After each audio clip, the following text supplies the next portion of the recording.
Buenas noches, hermanos. Dios les bendiga. Vamos a dar inicio a nuestro estudio bíblico. Vamos a estar en Apocalipsis, capítulo 19. Este va a ser nuestro tercer estudio. Estamos estudiando el tema acerca de las bodas del Cordero. Vamos a darle lectura en breve, Apocalipsis 19, así que busque donde una Biblia, algo en que anotar, Apocalipsis 19, y específicamente vamos a estar leyendo el versículo 7 hasta el versículo 10. Esos versículos, Apocalipsis 19, 7 al 10. Por si es la primera vez que nos está mirando, este es nuestro tercer estudio nuevamente.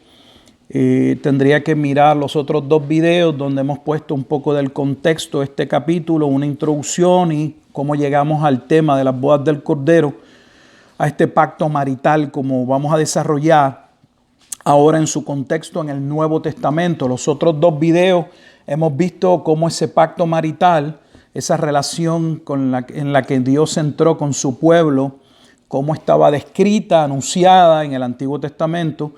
Y hoy vamos a entrar a ver ese pacto marital o esa relación del nuevo pacto en el Nuevo Testamento. Un saludo nuevamente a los que nos están viendo, ¿verdad? Por primera vez, aquellos hermanos en Cristo, especialmente a los hermanos de la Iglesia Bíblica Jesucristo del Señor. Saludos. Vamos a comenzar como siempre con una oración para que Dios nos ayude a poder trazar bien su palabra. Padre, te damos gracias una vez más. Y con toda humildad y mansedumbre te pedimos, Señor, que nos ayudes a trazar bien tu palabra. Reconocemos que no estamos leyendo cualquier libro, es la palabra del Dios vivo. Y nos acercamos a ella, Padre Santo, con temor, sabiendo que nosotros, Padre Santo, no está la capacidad de poder entender tu palabra sin la ayuda y la asistencia de tu amado Espíritu Santo. Por lo tanto, te pedimos, oh Dios, que nos des una vez más esa iluminación, ojos para ver, oídos para escuchar y sobre todo un corazón bien dispuesto a obedecer tu bendita palabra. Edifica tu iglesia, Señor. Salva al perdido por medio de la proclamación de la misma. Aquellos, como tu palabra misma asegura, habrán de proseguir respondiendo de acuerdo a ese decreto de salvación. Aquella iglesia que fue elegida antes de la fundación del mundo, aquel pacto que iniciaría con aquel llamado, aquel hombre, y cómo se multiplicaría y vendría un pueblo, Padre Santo, y cómo ese pueblo, Señor, comenzaría a crecer y toda esa historia de la redención, Padre, y el punto donde, oh Dios, esa revelación llega a su clímax, llega al momento central en Jesucristo, que mientras tu Hijo Jesucristo es expuesto la obra que Él ha hecho, pues Él es el esposo de la esposa. Él es aquel que entraría en un pacto eterno con personas que tú, oh Dios mismo, redimiría. Señor, que tu iglesia una vez más, Padre, reciba luz y nuevamente que aquellos que todavía han de proceder puedan proceder al arrepentimiento. Te damos pues gracias en Cristo Jesús, Señor nuestro, dándote a ti y solo a ti toda la gloria y toda la honra. Oramos en Cristo Jesús, Señor nuestro. Amén. Vamos a dar un pequeño resumen de lo que hemos hecho para ver cómo podemos entrar a lo que nos corresponde en el estudio del día de hoy. Estuvimos básicamente viendo hemos visto en el capítulo 19 que el capítulo 19 va de la mano de lo que ha acontecido en los capítulos inmediatos 17 y 18 con relación a la destrucción de Jerusalén. Hay una ciudad, hay una antítesis que se evidencia a través de todo el libro. Hay una ciudad que es destruida y hay una ciudad que va a ser protegida, una ciudad amada. Y cuando estamos en el capítulo 19 hay 4 aleluyas que enfatizan no solo que Dios debe ser honrado por su juicio, por haber vengado la sangre de aquellos que habían sido martirizados por predicar el evangelio, la sangre de los mártires y de todos los santos a través de la historia, sino también los aleluyas van de la mano con el momento que vamos a estar leyendo en Apocalipsis 19, 7 al 10, las bodas del Cordero. Esas bodas del Cordero debemos verlas no menos de en 3 fases o en 3 etapas. la Biblia aborda y no hay una sistematización en la Escritura para verlo de esa manera, pero pienso que es la mejor manera para estudiar el tema. Ver esas bodas o esa relación de pacto en la eternidad, si así podemos señalarlo, ver cómo Dios en ese decreto de redención separó, decidió salvar a este grupo de personas y entrar con ese grupo de personas a través de un pacto. Y ese pacto tendría como medio de redención para alcanzar esa iglesia a su Hijo Jesucristo, la obra que Él haría. Posiblemente una de las cartas más claras para ver ese pacto en la eternidad, si así se puede establecer, sería Efesios capítulo 1. Luego vimos entonces ver ese pacto de redención en el Antiguo Testamento. Y allí fuimos a diferentes libros, los más relevantes, hay muchos más. De los que vimos fue Ezequiel capítulo 16. Vimos que Ezequiel capítulo 16 planteaba ese momento muy vívido en que Dios entra en una relación marital, usando una metáfora del matrimonio para hablar cómo Él entra en un pacto con Israel. Y cómo esta esposa que Él le va a dar todo, la va a bendecir, ella va a prosperar, posteriormente se va a apartar y va a terminar en adulterio. Vimos también cómo el libro de Oseas en el capítulo 1 y 2, en especial el capítulo 2, mostraba a través del propio ministerio del profeta Oseas que Dios sabía de antemano que ese pueblo que Él había separado o que Él llamó para tener una relación de pacto entraría y sería infiel. Por eso, cuando comenzamos la lectura de Oseas, se le dice a Oseas que vaya y toma una mujer infiel, va a tener hijos infieles porque toda la tierra es infiel. No había manera de que Oseas entrara en una relación con una mujer que no hubiese estado afectada por la caída. Eso es lo que se pretende decir. Así que Dios sabía de antemano que el pueblo le iba a ser infiel. Y vimos que esa mujer le va a dar 2 hijos y una hija, y como esos hijos se les va a dar un nombre que van a mostrar cómo Dios al final va a entrar en juicio contra ese pueblo por violación de pacto. El primer hijo se va a llamar dispersión, luego va a entrar con el segundo hijo, no misericordia. Imagínese que Dios le dé a usted una hija y usted le manden a ponerle nombre no misericordia, y vuelve a tener un tercer hijo y ese hijo se le manda a llamar no eres mi pueblo. Sin embargo, Oseas capítulo 2 luego va a establecer que de la misma manera en que Dios va a juzgar a ese pueblo por haber cometido adulterio, haber violado la ley, Dios entraría posteriormente, llamaría a ese pueblo a una relación de pacto marital cuando llegase el momento del nuevo pacto. En otras palabras, cuando viniese el Mesías. Vimos que eso también, ese tema lo había abordado o lo toca Isaías en el capítulo 61 y Isaías capítulo 62. Y que Deuteronomio en el capítulo 32 ya había declarado cuál sería el juicio contra esa gran ramera por violación de pacto. Habría un día de venganza y es el día de venganza que se está celebrando desde el capítulo 18 al 19.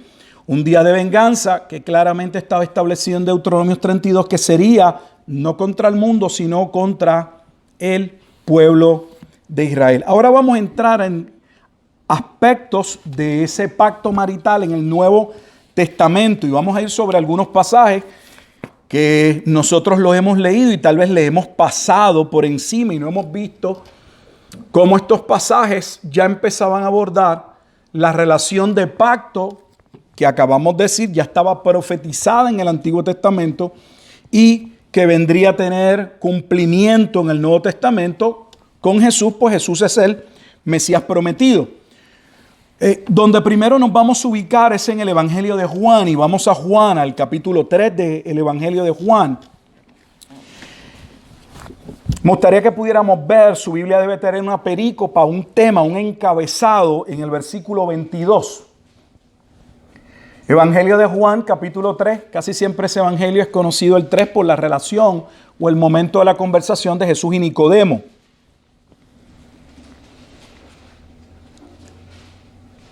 Si usted mira el encabezado, el título que lleva Juan capítulo 3, versículo 22, la Biblia que yo tengo, una Biblia Reina Valera del 60, dice el amigo del esposo.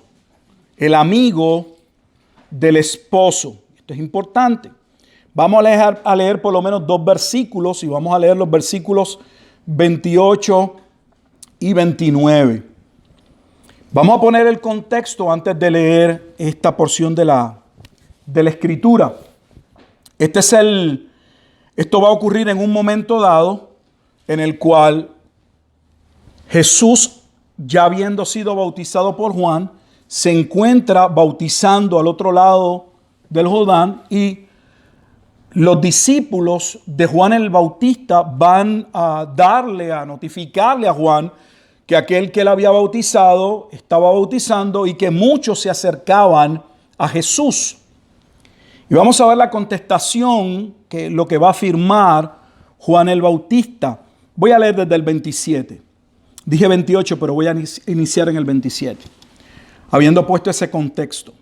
Respondió Juan y dijo: no puede el hombre recibir nada si no le fuere dado del cielo. Vosotros mismos me sois testigos de que dije: yo no soy el Cristo, sino que soy enviado delante de él. El que tiene la esposa, vaya viendo el contexto de el matrimonio, la relación de pacto. Dice, el que tiene la esposa es el esposo, mas el amigo del esposo, ese amigo del esposo es Juan el Bautista, que está a su lado y le oye, se goza grandemente de la voz del esposo. Así pues, mi gozo está cumplido. Es necesario que él crezca, pero que yo mengüe. Casi siempre que este pasaje es abordado, es traído muchas veces ya desde el punto de vista de traer una aplicación a la iglesia. Y por lo general se utiliza para mostrar y decir, mira, Juan el Bautista, él no era un engreído, él no pensó que era el dueño de la iglesia. Podemos ver en la declaración la humildad que todo creyente debe tener y debe caracterizar a todo hombre de Dios, porque al final, pues, todo le pertenece a Dios. Y aunque eso es cierto, no estamos viendo totalmente lo que está sucediendo. Lo que está sucediendo es que los discípulos van a traerle una especie de,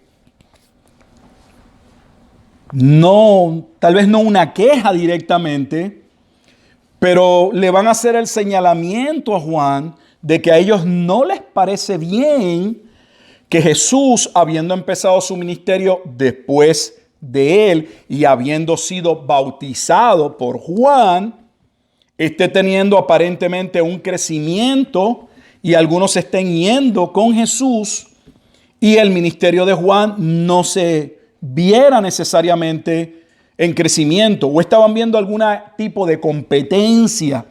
Y Jesús va a aprovechar el momento para dejarle saber a sus discípulos que él claramente había afirmado que él no era el Cristo.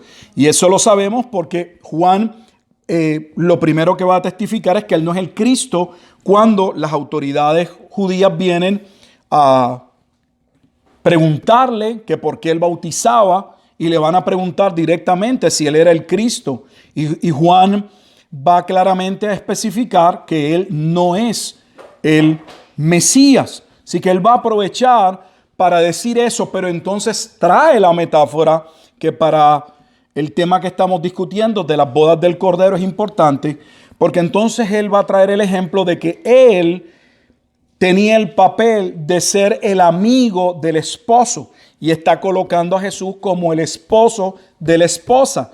¿Y quién es la esposa? Bueno, la esposa en la Escritura es la iglesia. Son todos aquellos que son llamados a salvación. En otras palabras, que Juan está diciendo que su papel era simple y sencillamente el del esposo, el colaborar para la boda, facilitar el proceso para que el esposo pudiese completar su boda. Así que el esposo viene a ser Jesucristo. Y esto cobra significado cuando usted entiende que esta relación de pacto marital o las bodas del Cordero están enraizadas en la teología antiguo testamentaria de aquel momento dado en la historia donde Dios juzgaría a su pueblo por haber violado el pacto, pero sería nuevamente llamado, como vimos en Oseas capítulo 2, y quien llamaría a ese pueblo nuevamente a una nueva relación bajo nuevas condiciones, entiéndase el nuevo pacto, sería el Mesías. Y Juan está reconociendo que él no es el Mesías, por lo tanto, él estaba gozoso de cumplir su parte y de haber presentado y señalar que a quien debía crecer y a quien debía mirar era a Jesucristo. Vamos entonces a... creo que también debemos ir a Mateo capítulo 9. Vamos a Mateo 9.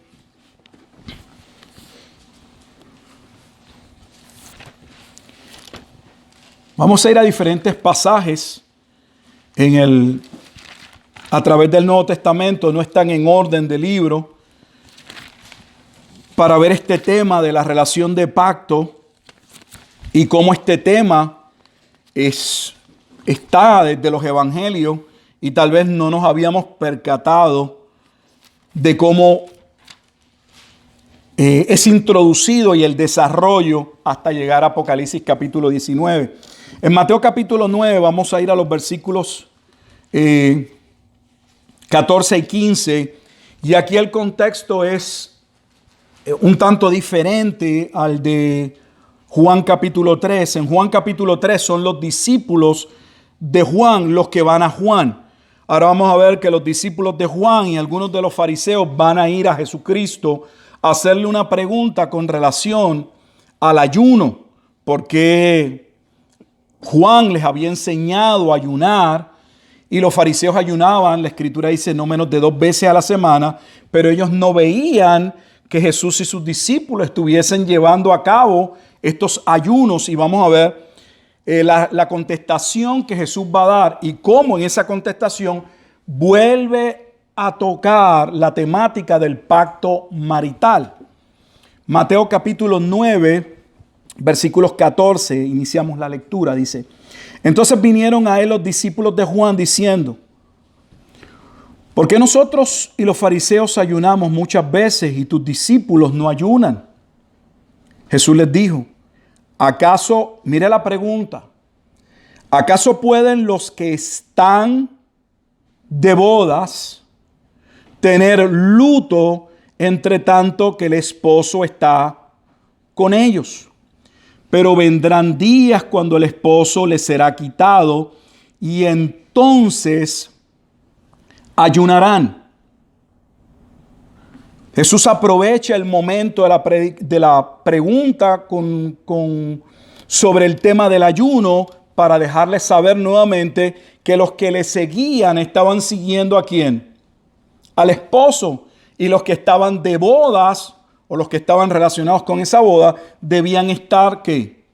Gozosos. ¿De qué boda? ¿A qué boda se está refiriendo Jesús? Porque él se coloca, observe que Juan el Bautista le va a llamar el esposo. Y Jesús en Mateo capítulo 9 va a tomar ese rol y va a decir que él es el esposo. Y que los que le acompañan no era el momento, no debían estar de ayuno, sino que con gozo. ¿Por qué? Porque se estaba cumpliendo aquella profecía del antiguo pacto que hablaba de esa nueva relación con la cual un remanente o a través de la cual un remanente sería salvo. Claramente Jesús va a establecer aquí, como lo hace en Marcos y los otros pasajes, que llegaría el momento en que el esposo le sería quitado, nuevamente hablando de él, como aparece en Marcos capítulo 2, y entonces ayunarían. Esto es sumamente importante el que podamos ver desde los evangelios, que aunque los temas son diferentes, el de Juan tenía que ver con por qué el ministerio de Jesús va creciendo porque se están acercando más personas a él, lo que va a llevar a Juan a decir, yo estoy contento porque es necesario que yo mengüe y que él crezca para que Juan introduzca que Jesús es el esposo. O sea, Juan el Bautista entonces estaba diciendo que había llegado el momento en que las profecías del Antiguo Testamento nuevamente sobre el cumplimiento de aquel pueblo que sería llamado estaba en el proceso de suceder. Y lo mismo estamos viendo en Mateo capítulo 9. En Marcos 2, 19 y 20, no es necesario leerlo, pero aquí, como he dicho, da constancia de lo que se dice en Mateo capítulo 9. El versículo 20 dice, pero vendrán días cuando el esposo, hablando de Cristo nuevamente, le será quitado y entonces en aquellos días ayunarán. En aquellos días ayunarán. Podemos también ver la parte de este matrimonio en posiblemente uno de los mejores escritos o cartas o epístolas, es Efesios. En el estudio pasado hicimos mención de que hay eruditos, comentaristas que ven que el libro de Deuteronomio fue escrito, el libro que se le llama por lo general la segunda ley, que ese libro fue escrito desde una perspectiva de un contrato marital y que allí se ponían las cláusulas de ese contrato de pacto. Y precisamente esto es importante porque es en ese mismo libro en el cual en los capítulos 28 como en el 32, que es el más que hemos hablado, hablaba de las bendiciones o las maldiciones sobre la obediencia y las maldiciones que vendrían sobre la desobediencia a esa ley, lo que en el capítulo 32 de Deuteronomio traería la destrucción posteriormente del pueblo, como hablamos. Efesios es una carta parecida en el Nuevo Testamento, donde tiene una temática particular y en esa temática se ve cómo Cristo viene a salvar a su esposa. En Efesios capítulo 5, en el capítulo 5, versículos 25 al 27, dice la Escritura de la siguiente manera: maridos, amad a vuestras mujeres, así como Cristo amó a la iglesia y se entregó a sí mismo por ella, para santificarla, habiéndola purificado en el lavamiento del agua por la palabra, a fin de presentársela a sí mismo una iglesia gloriosa, que no tuviese mancha, ni arruga, ni cosa semejante, sino que fuese santa y sin mancha. Así que vemos en el versículo 25 que Cristo amó a la iglesia, a esa iglesia que Él amó. En Efesios capítulo 1 claramente se nos dice en los versículos 4 y 5 que esa iglesia representa a los elegidos y que esos elegidos fueron amados, como mencionamos, antes de la fundación del mundo. Efesios 1:4 dice, según nos escogió en Él antes de la fundación del mundo, para que fuésemos santos y sin mancha delante de Él, en amor, habiéndonos predestinado, este fue el decreto, el propósito, el deseo de Dios, para ser adoptados hijos suyos por medio de Jesucristo, según el puro afecto de su voluntad. Así que Efesios toca esta parte del matrimonio entre Cristo y la iglesia. Y tal vez algunos no nos habremos dado cuenta de la importancia de este estado marital en este capítulo 1, cuando en los versículos 14 y 15 se habla de algo que sucede en el tiempo del desposorio, que es el otorgar la dote. Ese momento dado en Judea se practicaba el que habían un amigo del esposo y un amigo de la esposa. El amigo del esposo ayudaba al esposo en todo lo que tenía que ver con la fiesta de boda, y también había una amiga de la esposa que entonces ayudaba y facilitaba algunas tareas de lo que iba a suceder con relación a la esposa. Algo que ha pasado en nuestros días y tal vez usted no conozca, pero es parte de la tradición de los famosos padrinos que colocamos en en las bodas o que señalamos vienen de esta tradición. Y cuando una familia entraba en acuerdo en el tiempo judío para que su hijo se casara con la hija de esta otra familia, entraban en un acuerdo marital y por lo general para asegurar, para confirmar dicho evento, dicho compromiso entre esas dos familias, se daba una dote. Casi siempre esa dote tenía que ver con una cantidad de dinero que lo que tenía como propósito servir de un lazo, de un pago, de un anticipo de esa relación que se iba a dar. Y cuando leemos Efesios capítulo 1, versículos 13 al 14, especialmente el 14, se habla de la dote con relación al Espíritu Santo que le es dado a la iglesia.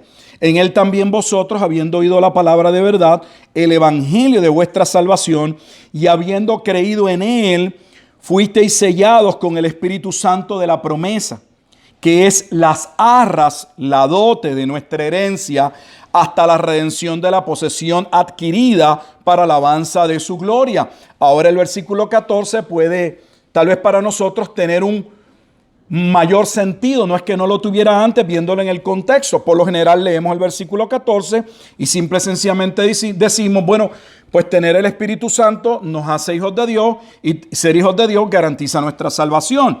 Y eso es correcto.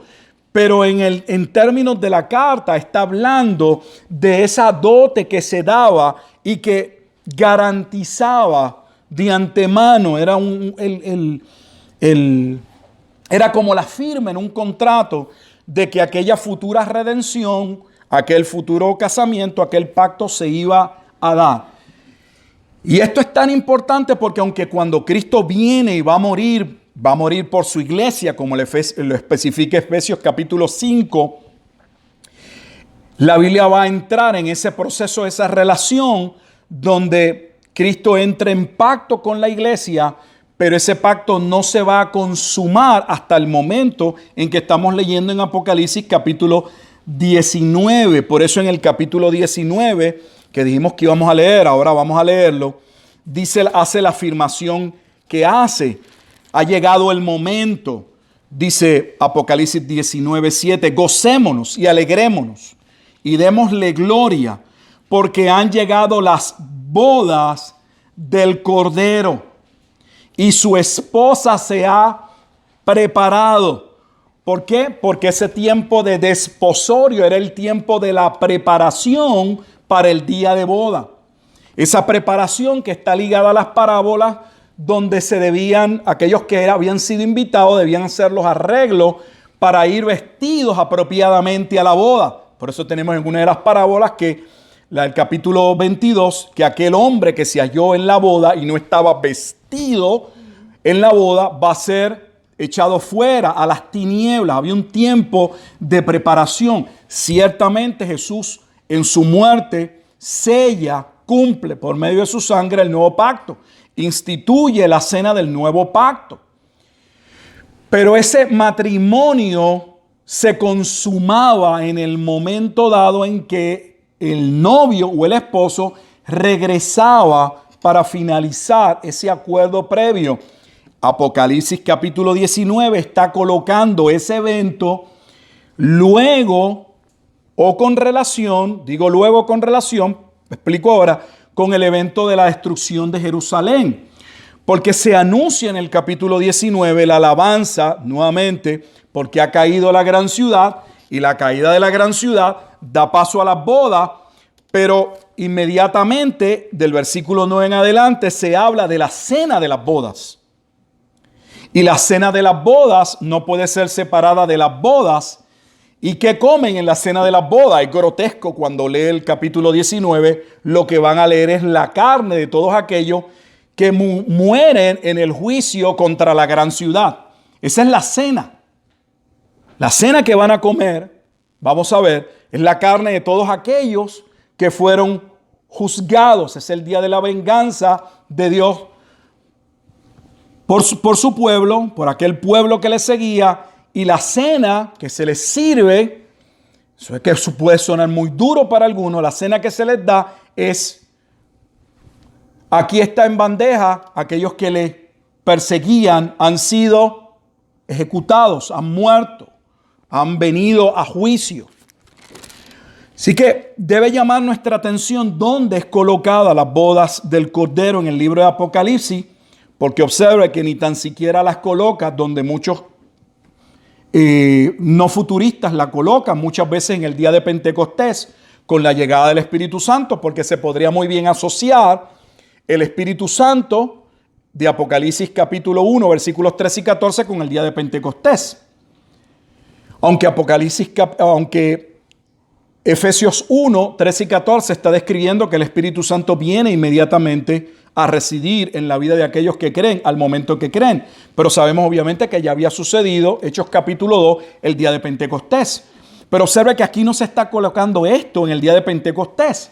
Se está colocando en el juicio contra la gran ciudad, que es el juicio, según Apocalipsis capítulo 14, de la venida del Hijo del Hombre. Quiero que dar este detalle porque es importante. Si va conmigo a Apocalipsis 14, versículo 14, dice, mire el encabezado que tiene, la tierra es cegada. Hemos dicho que Apocalipsis no sigue una estructura, un orden sistemático, va para adelante, va para atrás. Los eventos se van desarrollando, van incrementándose los juicios. Dice, miré y aquí una nube blanca.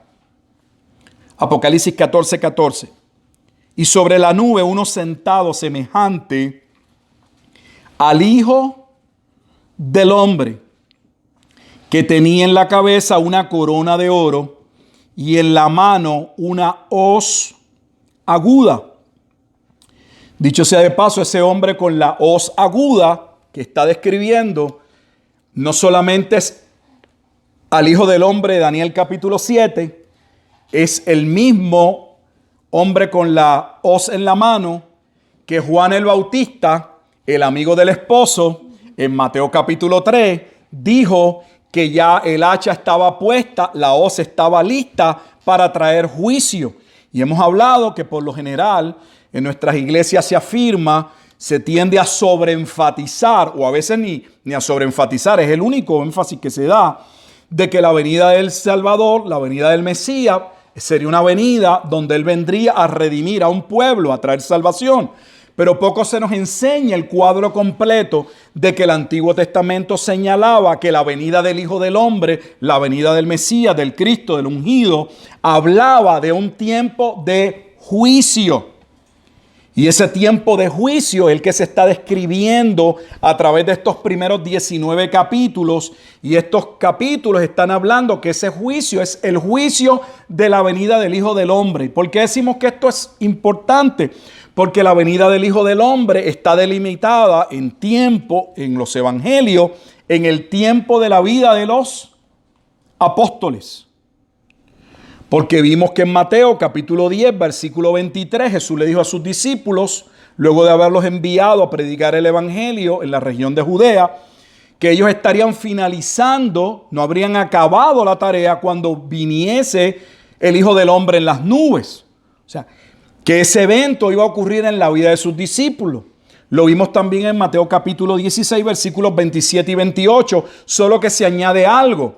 No solo que el evento ocurriría dentro de la vida de algunos de los discípulos, porque no necesariamente tienen que estar todos. Jesús dijo, hay algunos de ustedes que no gustarán, no estarán dispuestos a morir por el evangelio, sino hasta que vean la venida del Hijo del Hombre. Pero se añade algo, que la venida del Hijo del Hombre era el juicio, vendría a traer juicio. Él pagaría a Jerusalén conforme a sus obras. Y posteriormente ya hemos señalado que Mateo capítulo 26, versículo 64 específicamente, cuando el sumo sacerdote Caifás, interrogando a Jesús, le dice, ¿eres tú el Cristo? ¿Eres el Hijo de Dios? Te conjuro, dilo abiertamente. Y Jesús va a decir, tú lo has dicho. E inmediatamente va a decir, desde este momento verás al Hijo del Hombre, y ese Hijo del Hombre que está mencionando es el mismo Hijo del Hombre de Mateo capítulo 10, versículo 23, y es el mismo momento de Mateo capítulo 16, versículos 27 y 28, que ocurriría en el tiempo de los discípulos. Jesús les señaló a aquellos que le juzgaban que ellos también verían el juicio de la venida del Hijo del Hombre. Mucho más, déjeme llevarlos a el libro de los Hechos. Vaya conmigo al libro de los Hechos. Y vamos al capítulo 6. Declaramos o afirmamos que la Biblia enseña ese último pasaje que citamos, que en Mateo capítulo 26, versículo 64, Jesús le va a afirmar a Caifás, al sumo sacerdote, que él y los que le enjuiciaban pasarían por el juicio de la venida del Hijo del Hombre. Es dramático. Mira el contexto. Jesús va a ser declarado reo de muerte. Pero Jesús les va a declarar que ellos eran reos de muerte. Que ellos pagarían cuando el Hijo del Hombre viniese en las nubes. Y quiero que vea algo que posiblemente usted no ha visto. Yo he leído este pasaje no sé cuántas veces y no fue hasta anoche. Tengo que ser honesto, no tengo por qué decir que lo había visto antes. Que repasando nuevamente esto me percaté de cómo esto estaba tan ligado al arresto del primer mártir. En Hechos capítulo 6 vamos a ver qué es lo que conduce al arresto de Esteban y qué es lo que Esteban va a declarar. Hechos 6:8 dice: y Esteban, lleno de gracia y de poder, hacía grandes prodigios y señales entre el pueblo. Entonces se levantaron unos de la sinagoga llamada de los libertos y de los de Cirene, de Alejandría, de Cilicia y de Asia, disputando con Esteban. Pero no podían resistir a la sabiduría y al espíritu con que hablaba. O sea, se llevaban a cabo señales.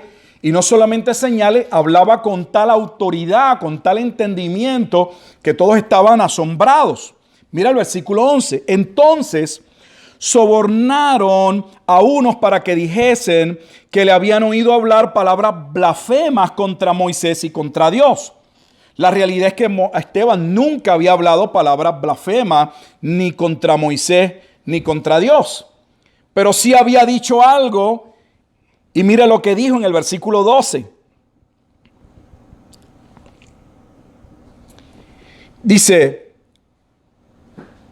y soliviantaron al pueblo, a los ancianos y a los escribas, y arremetiendo, le arrebataron y le trajeron al concilio. Y pusieron testigos falsos que decían: este hombre no cesa de hablar palabras blasfemas contra este lugar santo y contra la ley. O sea, la acusación nuevamente es que Esteban no respeta la ley, no respeta a Moisés. Hablar de Moisés, hablar de la ley, por lo tanto no respeta a Dios. Pero había mezclado, aunque eso era falso, habían piezas de verdad, como esta. Le hemos oído decir que ese Jesús de Nazaret destruirá este lugar y cambiará las costumbres que nos dio Moisés. Observe bien lo que dice el versículo 14. Que ellos le habían escuchado a Esteban enseñar que Jesús de Nazaret, o sea, Jesucristo, había enseñado, había vaticinado, había profetizado, había anunciado la destrucción del templo. Y es claro, eso es irrefutable. Eso lo vemos en Mateo capítulo 23 y lo vemos también en Mateo capítulo 24. Y en Mateo capítulo 24 la escritura dice que eso debía acontecer en aquella generación. Mateo 24:34, según lo estableció Jesús. Ahora, mire la relación con lo que pasó en Mateo capítulo entonces 26. Van a traer a Esteban y mire ante quién Esteban va a declarar. Entramos al capítulo 7. El sumo sacerdote dijo entonces: ¿es esto así? Le da la oportunidad a Esteban de que se defienda, de que hable. Y él va a comenzar a dar todo un recuento histórico que Jesús había dado parte de ese discurso muy resumido en Mateo capítulo 23 cuando anunció la destrucción, cuando dijo esta casa será desolada y esa casa era el templo, antes de entrar al capítulo 24. ¿Quién es ese sumo sacerdote? Es Caifás. ¿Cómo sabemos que es Caifás? Esto es lo importante, estudiar la historia para aquellos que a veces no entienden. Porque Caifás, según la historia, entró en función como sumo sacerdote en el año 18 antes de Cristo. Y salió de su función en el año 36.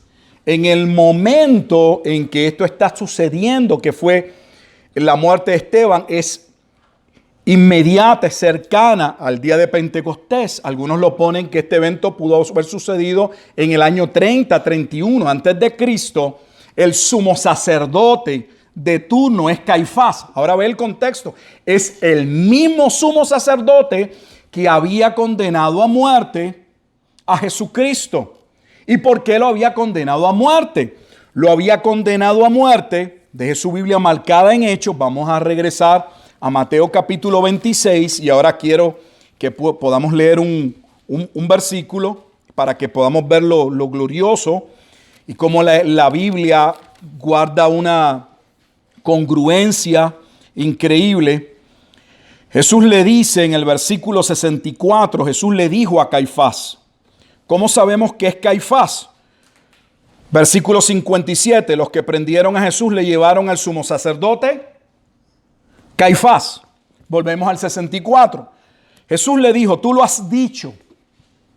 Además os digo que desde ahora, no en un futuro, no 2000 años después, desde ahora, veréis al Hijo del Hombre sentado a la diestra del poder de Dios y viniendo en las nubes. Que eso es tanto Daniel capítulo 7 como muy bien Pedro lo presenta, es el cumplimiento del Salmo 110. Mire lo que sucede cuando Jesús proclama esto. Versículo 65. Entonces el sumo sacerdote rasgó sus vestiduras diciendo, ha blasfemado. ¿Cuál era la blasfemia? Estamos viendo la acusación que lleva al alto tribunal a condenar a muerte a Cristo. ¿Por qué finalmente mandan a ejecutar a Cristo? Porque Él señaló ser el Hijo del Hombre.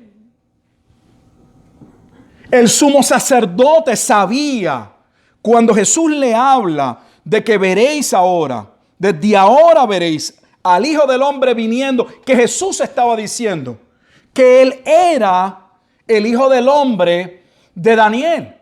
Por lo tanto, que Él era el ¿quién? El Mesías. El sumo sacerdote de turno, Caifás, va a entender eso como una ¿qué? Blasfemia, como que Él se estaba atribuyendo algo que no le correspondía, porque Él no era el Hijo del Hombre. ¿Estamos claros? Esto es importante para lo que vamos a ver. Vamos. Entonces regresemos a Hechos.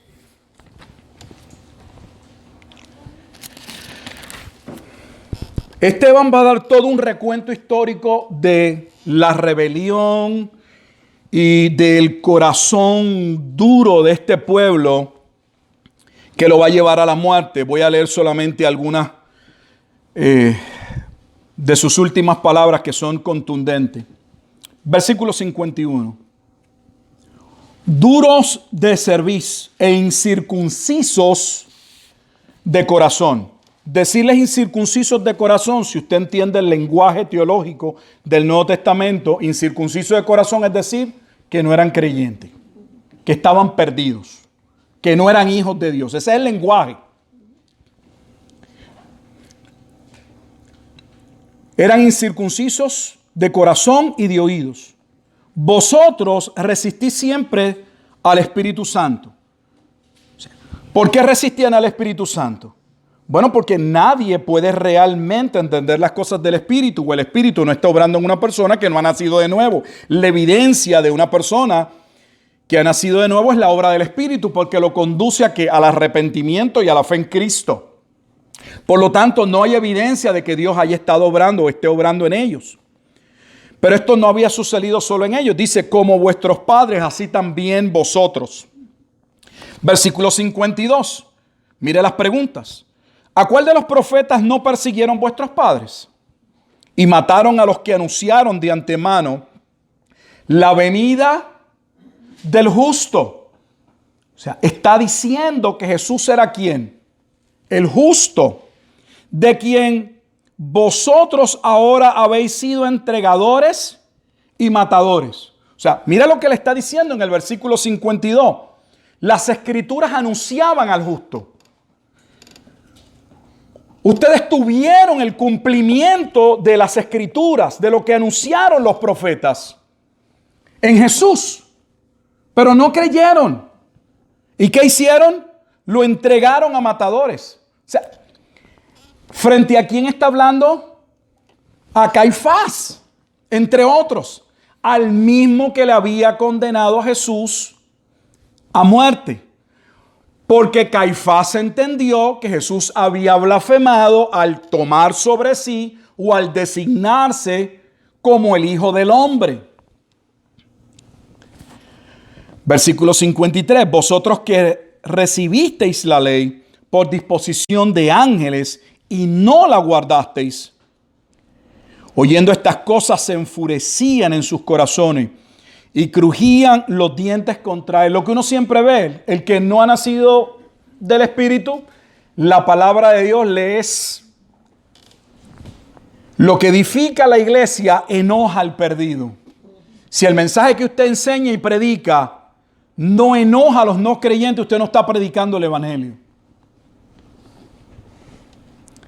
Pero aquí viene la parte sustancial.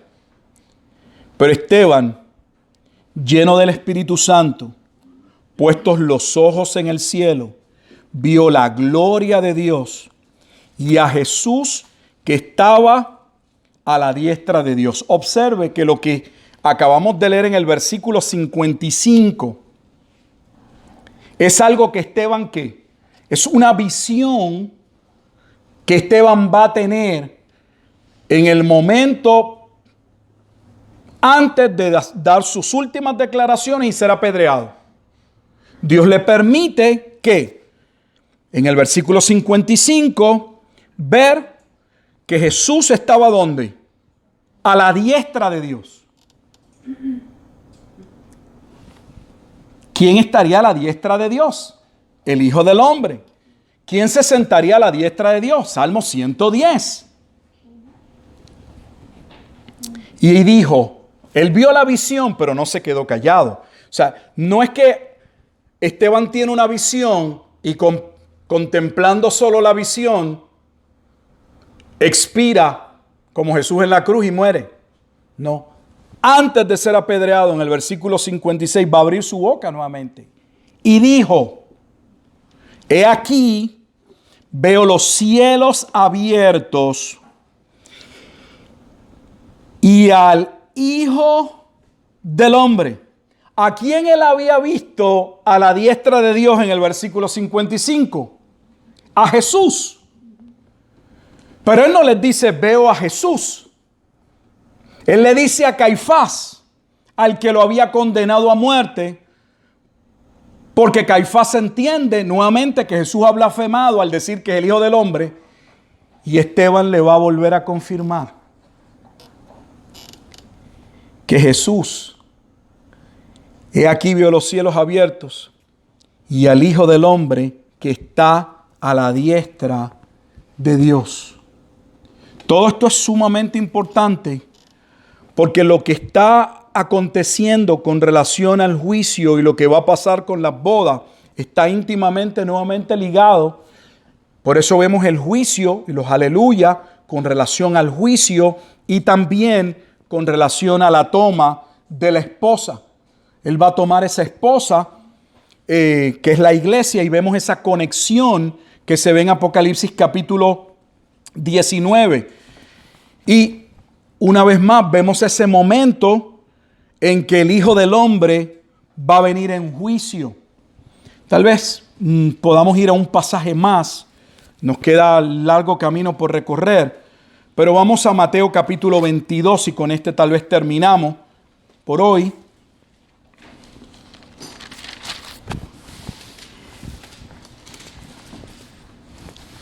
Vamos a leerlo. Mateo 22, 1 al 14.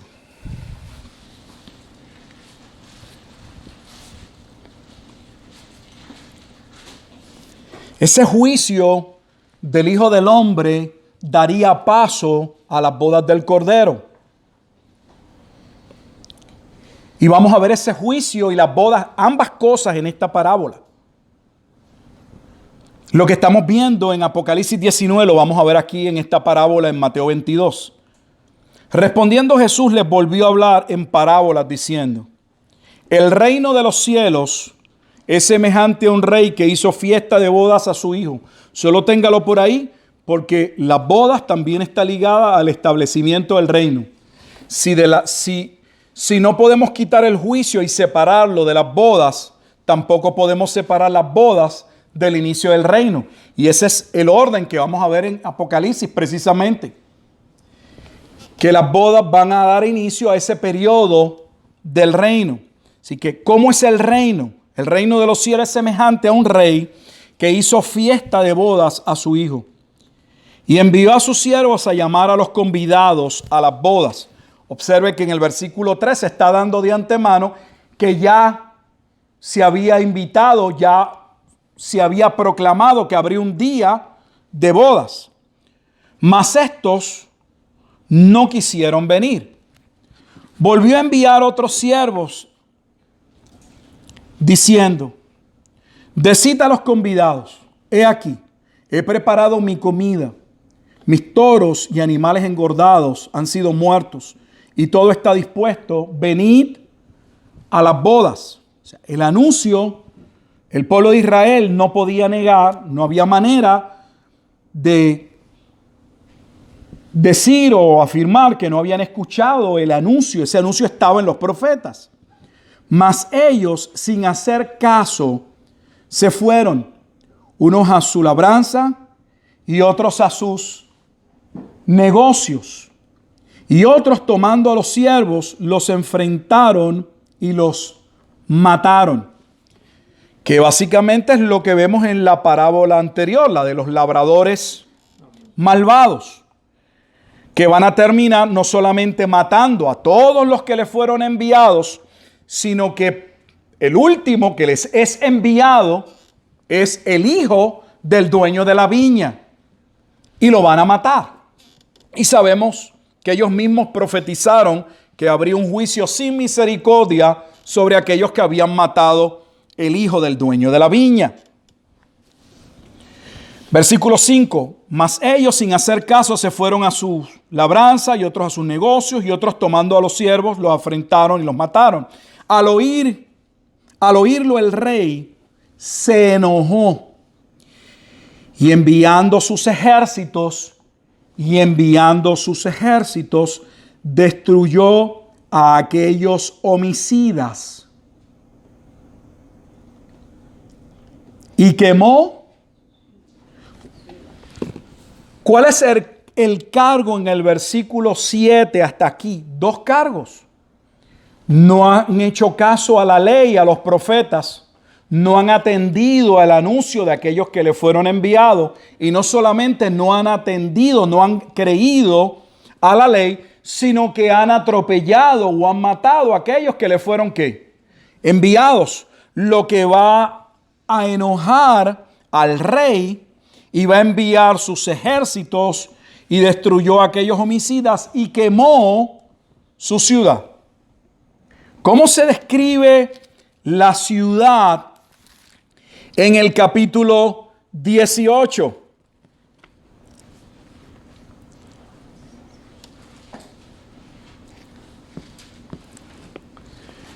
Apocalipsis 18:9. Y los reyes de la tierra que han fornicado con ella y con ella han vivido en deleites, llorarán y harán lamentación sobre ella cuando vean el humo de su incendio. La ciudad sería incendiada. No solo está en Apocalipsis 18, versículo 8, como leímos, 9, perdón, sino también que lo vemos en el 18. Y viendo el humo de su incendio, dieron voces diciendo: ¿qué ciudad era semejante a esta gran ciudad? Así que Apocalipsis 18, estamos viendo en Apocalipsis 18 el juicio, el cumplimiento de aquella ira, de aquel enojo del rey, porque habían menospreciado la invitación de boda. Pero si lo añadimos a la parábola antes, no fue un mero menosprecio. Ellos mataron al hijo del rey. Entonces dijo a sus siervos: las bodas a la verdad están preparadas, mas los que fueron convidados no eran dignos. Cuando nosotros estuvimos predicando en Mateo capítulo 10, vimos que esta palabra Jesús la explica muy bien allí.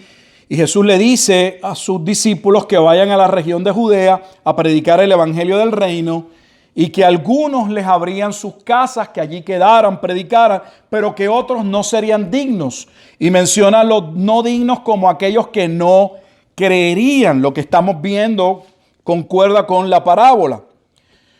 Como aquellos no creerían, versículo 9. Id pues a la salida de los caminos y llamad a las bodas a cuantos, ¿qué? Halléis. Si ustedes recordarán, cuando estuvimos en la profecía de Oseas capítulo 2, y aquí vamos a terminar, en Oseas capítulo 2, no solo se afirma el recasamiento de Dios cuando llegase el Mesías, sino que donde se había dicho que no era mi pueblo, que fue el tercer hijo de aquella mujer infiel, su nombre era no son mi pueblo, que Dios llamaría a otros pueblos que no eran su pueblo, ¿qué? Mi pueblo. Y eso es lo que estamos viendo en la parábola. De hecho, posteriormente abundaré en esto porque podríamos verlo. Solo le doy algún detalle si quiere verlo. Primera de Pedro, capítulo 2, versículos 9, especialmente el 10. Cuando Pedro declara: y vosotros sois linaje escogido, real sacerdocio. Cuando usted lee el versículo 10, dice: ustedes que no eran pueblo y han llegado a ser pueblo. Mire cuál es la cita. La referencia que Pedro está citando es a Oseas 2. O sea que Pedro está diciendo que el hecho de que los gentiles estén entrando al reino afirmaba que Jesús había entrado en el nuevo matrimonio. Yo no sé si usted lo entiende. Déjeme darle para atrás. No podemos tener la entrada de los gentiles. No hay manera teológica de que los gentiles entren a ser llamados al reino para salvación sin que hayan llegado las bodas. ¿Está entendiendo las implicaciones de lo que estoy hablando? No estamos hablando de que las bodas son futuras, porque si las bodas fueran futuras, los gentiles no podrían ser llamados, porque los primeros que serían llamados, según la profecía de Oseas, era que Dios reuniría, llamaría de Judá y de Israel, pero no solamente de Judá y de Israel, llamaría con ellos a otros pueblos que no eran su pueblo. Por lo tanto, cuando la Biblia habla, tanto Pablo como Pedro, de que el hecho de que los gentiles estuviesen respondiendo al evangelio y citen o aludan a Oseas capítulo 2, están diciendo que había llegado el momento en que se había dado el inicio del pacto marital, del nuevo pacto entre el Mesías y el pueblo que él vendría a redimir. Déjeme para no dejarlo ahí. Vamos a verlo, yo creo que en un minutito. Vaya conmigo a Pedro para que lo pueda ver. Para no dejárselo ahí ya que lo mencioné.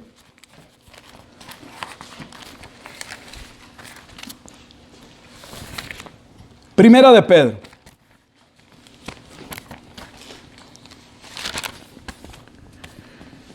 Versículo 10.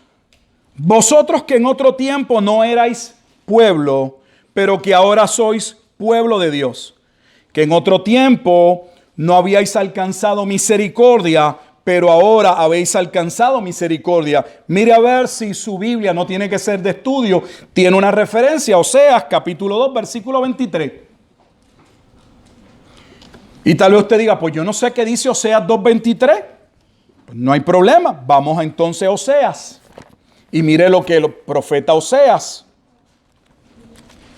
Por eso es que tenemos que tener el contexto para poder ubicarnos y saber por qué podemos declarar que las bodas del Cordero no son un evento futuro.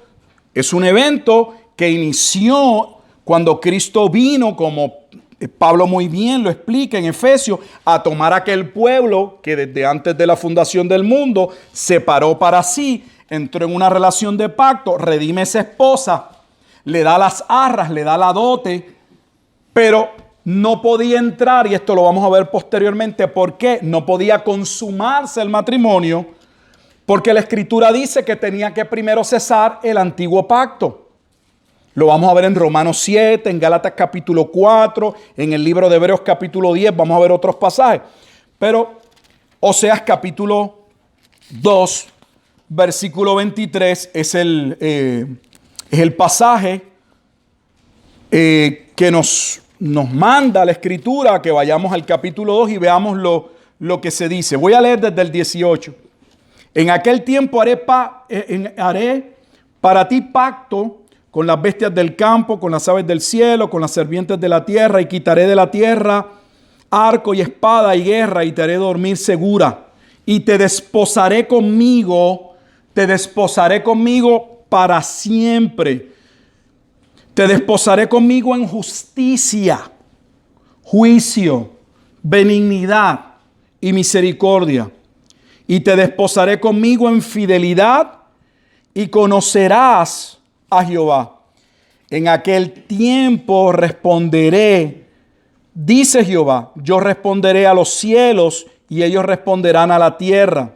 Y la tierra responderá al trigo, al vino y al aceite, y ellos responderán a Jezreel.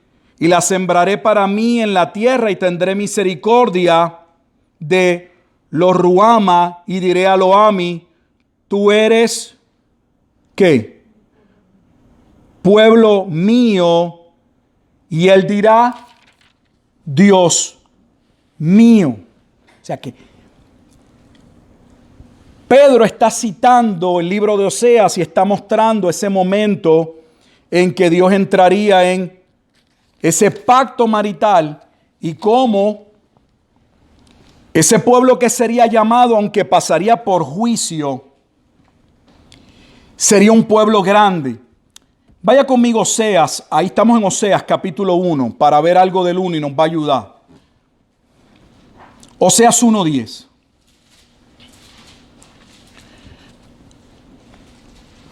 Disculpa, vamos a leer del 9. Y dijo Dios, ponle por nombre Loami, porque vosotros no sois mi pueblo, ni yo seré vuestro Dios. Dios le dijo, aquí se acabó la relación. Con todo, será el número de los hijos de Israel como la arena del mar, que no se puede medir ni contar.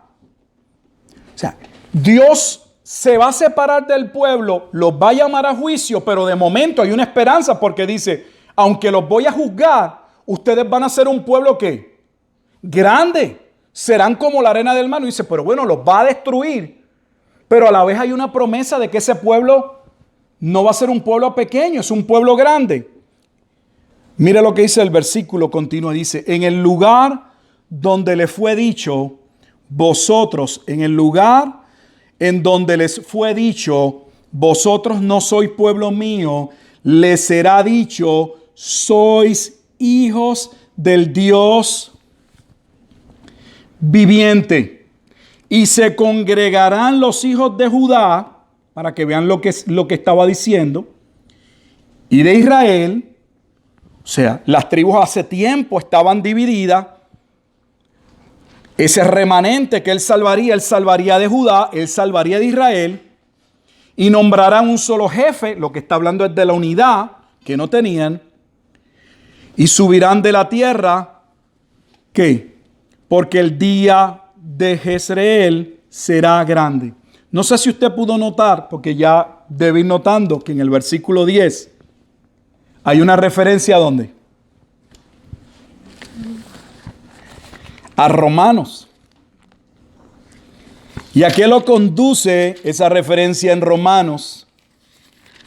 Capítulo 9.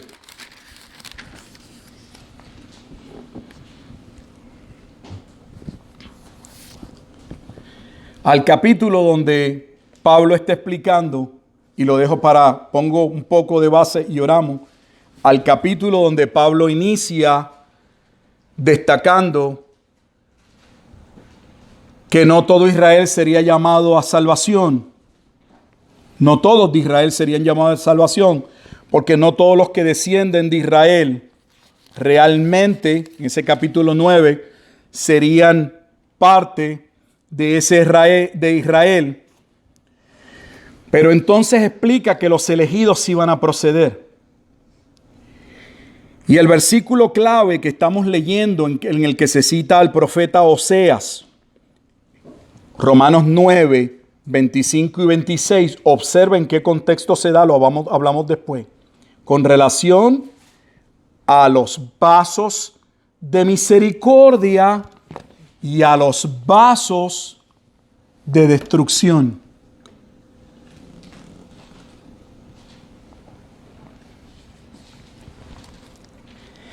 Y es este mismo capítulo donde Pablo va a decir que no debía sorprenderle a nadie que muchos de Israel fueran vasos de destrucción, ni tampoco debía sorprenderle a nadie que dentro de los vasos de misericordia estuviesen incluidos ¿qué? Los gentiles. ¿Por qué? Porque lo había profetizado Oseas en el capítulo 1 y en el capítulo 2. ¿Y qué profetizó Oseas en el capítulo 2? El recasamiento o las bodas entre el Mesías y el pueblo que viene a salvar. Por lo tanto, mi amado amigo, no puede dejar usted las bodas del Cordero para un evento futuro que no ha tenido cumplimiento, porque la Escritura establece que las bodas del Cordero estaban ligadas a la venida del Hijo del Hombre, y hemos explicado que la venida del Hijo del Hombre fue identificada que iba a ocurrir en el tiempo de la vida de los apóstoles. Y que cuando ese momento llegase, no solamente Dios atraería de Judá y de Israel, sino que sería el momento en que los gentiles entrarían al reino. Esa es la razón por la que cuando estamos leyendo Hechos, como este contexto no lo teníamos antes, no lo podíamos ver, ahora entendemos por qué Lucas, por el Espíritu, hace una pausa en Hechos 9 y en Hechos 10 para llamar a los dos apóstoles más importantes a entender que el momento de la misericordia o de la introducción de los gentiles había llegado, llamando a Saulo de Tarso, un hombre que perseguía a los propios judíos que habían creído en Cristo, lo va a llamar a predicarle a los gentiles para que fuesen parte de la iglesia. Y en Hechos 10 va a llamar a Pedro para decirle que vaya a casa de un gentil, de un centurión llamado Cornelio, y en casa de Cornelio Pedro va a ver que Dios no había hecho acepción de personas, no va a decir más, porque había llegado el momento en que los gentiles también serían llamados a participar, los que Dios había escogido, de esa misericordia, porque había llegado el tiempo del nuevo pacto, y el nuevo pacto no puede ser separado de las bodas del Cordero. La parte que tenemos que ver, que nos va a ayudar, es cuando veamos los pasajes, lo haremos el próximo video, que establecían que un sistema tenía que terminar en un momento dado para que el otro entrase completamente. Lo veremos en Romanos 7, cuando Pablo dice que la ley, teníamos que morir a la ley para poder entrar en una relación de pacto con Cristo. Lo veremos en Gálatas capítulo 4, cuando Pablo asevere que de la misma manera que Agar y Sara representaban el pacto de la ley o el antiguo pacto, y Sara el nuevo pacto, como Agar tenía que ser despedida, tenía que salir para que Sara se quedase, porque sería Isaac y los hijos como Isaac los que disfrutarían de la herencia del nuevo pacto. Vamos a orar. Padre, te damos gracias una vez más por este tiempo que nos permite de estudio, de acercarnos a tu palabra. Sabemos que lo que estamos discutiendo no son temas fáciles, son temas que se requiere alguna comprensión de diferentes pasajes y de poder ver también cómo tu palabra enmarca cada uno de estos eventos, los delimita a un tiempo y no podemos sacarlos del tiempo en que se dan para que encajen con una posición X o Y escatológica. Somos nosotros los que tenemos que ver dónde encajan, dónde cumplen, cómo la Escritura realmente señala, dónde señala el cumplimiento y nosotros ajustarnos a lo que tu palabra realmente asevera. Te damos gracias, oh Dios, por este tiempo y por este espacio. Bendice a tu iglesia y te damos gracias porque sabemos que tu palabra continuará llamando a salvación a aquellos que en tu infinita gracia entenderán que solo en Cristo hay salvación y podrán ver la necesidad genuina por la obra de tu Espíritu de arrepentirse de sus pecados para venir a la única fe que salva, la fe en la obra de Jesucristo. Te damos pues gracias en esta tarde, en esta noche para algunos. Oramos en Cristo Jesús, Señor nuestro. Amén. Amén.